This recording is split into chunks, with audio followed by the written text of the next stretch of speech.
પૂરું કરલો હોય એવી રીતે આજે ગૌતમભાઈ વિદાય તો નથી લીધી પણ સારી પ્રમોશન મેળવી જઈએ.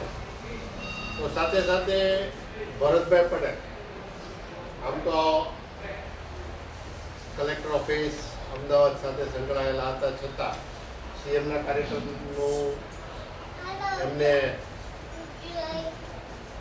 સ્ટેનોગ્રાફી એટલે મીન્સ સ્ક્રિપ્ટ લખવાની એમના ભાગે આવતી હોય, માત્ર સ્ક્રિપ્ટ લખે પૂરું કરી દે એવી સરકારી મેન્ટાલિટી વાળા નથી કે પોતાની આગળ જે કંઈ કાબેલિયત છે કે ભાઈ એનો વિડીયો ઉતારી લીધું તો વિડીયો પાછું યુટ્યુબમાં ચડાવી દીધું, સ્ક્રિપ્ટ મોકલાવે તો સાથે સાથે એની ઓડિયો ફાઇલ પણ મોકલાવે. આ એપીઆર ટીમમાં નહોતા ત્યારે પણ કરતા. એમની આ જ ખૂબી જોઈને આપણે એમને અહીંયા લોન સેવા ઉપર લેવાની એમની દરખાસ્ત કરીને એમને કીધું કે સાહેબ મને તો બહુ મજા આવે જો મને આવો એટલે એ પણ આપણી સાથે જોડાયા છે. એ એટલા જ ઉત્સાહી છે એટલે કોઈ કામ સમય સામે જોતા નથી.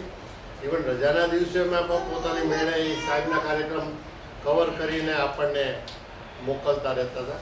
અત્યારે તો હવે ઓફિશિયલી હવે આપણી સાથે જોડાય ત્યારે એમને હું હાર્દિક રીતે આવકારું.